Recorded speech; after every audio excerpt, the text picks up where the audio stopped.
If you're a perfectionist who suffers from analysis paralysis on a daily basis and struggle with completing your goals on time because of it, this is a video for you. Hi, my name is Paulina and I've been using Agile for my personal projects and goals for the last 10 years. And on this channel, I share how I am adapting the tools and techniques I learned from working for tech startups in my personal life. Today we'll cover how to finalize your sprint goals, and I'll share one agile tool called the definition of done. That is the best tool I have found for overcoming perfectionism and analysis paralysis. And when you're not stuck in perfectionism on a daily basis, turns out you can get a lot more done in a much shorter amount of time. So it's a very helpful concept if you're someone who struggles with accomplishing all your goals and accomplishing them on time. If you've never watched my videos up till now, I recommend watching them in order they were published because there is some logic in how I've published them and one idea builds on top of the other. So far on this channel, we've covered the idea of working in short sprints versus setting long-term goals, why it's better and why it's more effective. Then we've talked about backlog, what it is, why it's useful, and how to set it up for yourself. We've talked about sprints, sprint duration, and sprint capacity, very important topics. We've also talked about sprint candidates. So you have your backlog, you've highlighted your sprint candidates, and you also took some days to think about them, ponder about what you want to focus on for the next sprint, how to actually choose the final sprint goals, how to finalize them. What are the things that you want to commit yourself to for the next sprint? And once we pick them, we want to polish them up with the definition of done. Most likely, it's your first sprint, the first sprint you've ever done. And the goal for this first sprint is for you to learn the concepts of Agile, to go through all the steps and just realize the power of Agile and short-term planning. So there is no grand strategy on how you select your first set of goals. The more you go through the sprint process, the more sprints you do, the more refined your process will become. Like with everything in life, sophistication comes with experience. Right now, you don't have experience, so there is not much sophistication going on. So, first sprint, we're keeping it simple. When you look at your backlog, when you look at your sprint candidates, I want you to run them through these filters. First one, can you get it done in one sprint?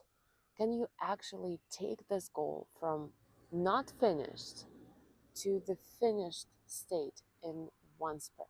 So you've picked your sprint duration. Mine is 3 weeks. And if you haven't, just do what I do and pick 3 weeks. So can you achieve this goal in 3 weeks? If the goal is bigger than 3 weeks, then break it down. So that's the first filter. Can it be fully finished in one sprint? Second filter, the sum of all the goals that you've picked should not exceed your sprint capacity. Again, we've talked about it before. You have sprint capacity for every sprint. It's different for every sprint because your life is different every month. The sum of all the goals should not exceed your sprint capacity.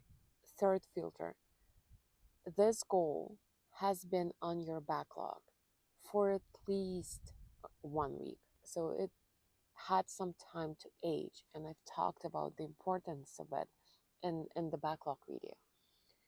So it's been on your backlog for some time, at least a week. Fourth filter, you're still excited about it. It's been on your backlog for some time. You're looking at it now, you're still excited about it.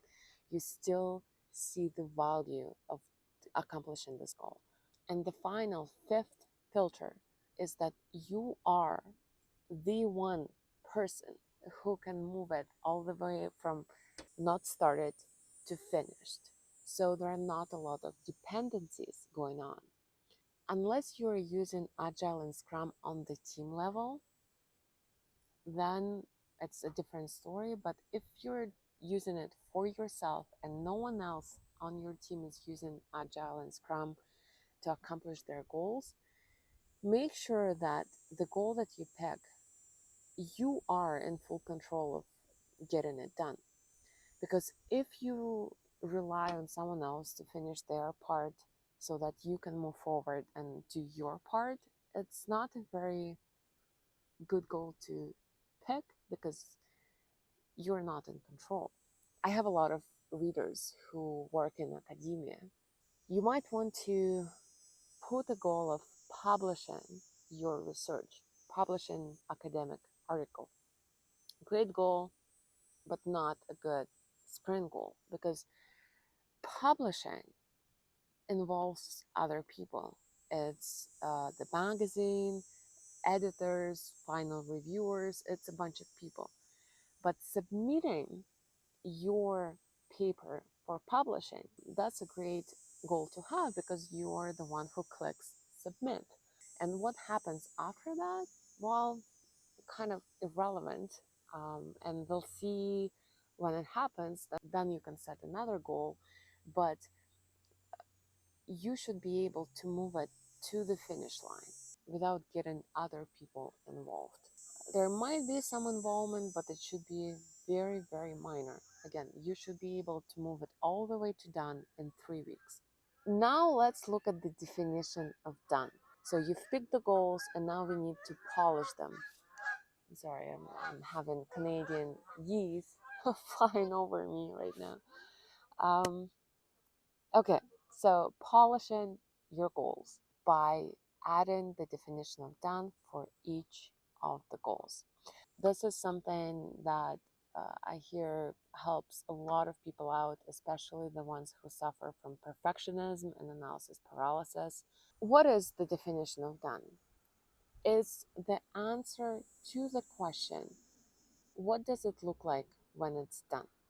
What does it look like when the goal is completed? When you say you want to launch a website for your project, for your business, for your art, what does it look like? What do you mean? How many pages? What can a visitor do on your website? Launching a website means different things for different people. And if you just leave it at that, saying you want to launch a website, that's the perfect environment for perfectionism to come and ruin your life because there is no finish line in sight. You can always improve your website. You can always add another page. You can always add another feature. You can always make it more beautiful. You can always make it more efficient, faster, better. And how do you know when you're done? How do you know when you can say, okay, check mark, I can go to the next goal? So you need to define it ahead of time so that your brain knows the final state. What's the finish line? Again, depending on your sprint capacity, depending on your sprint duration. For you, launching a website, maybe just publishing a homepage with a short paragraph about your project, maybe a short video, and your contact information. That's it. No additional functionality, nothing a user can do on that website yet. It's just a goal for one sprint.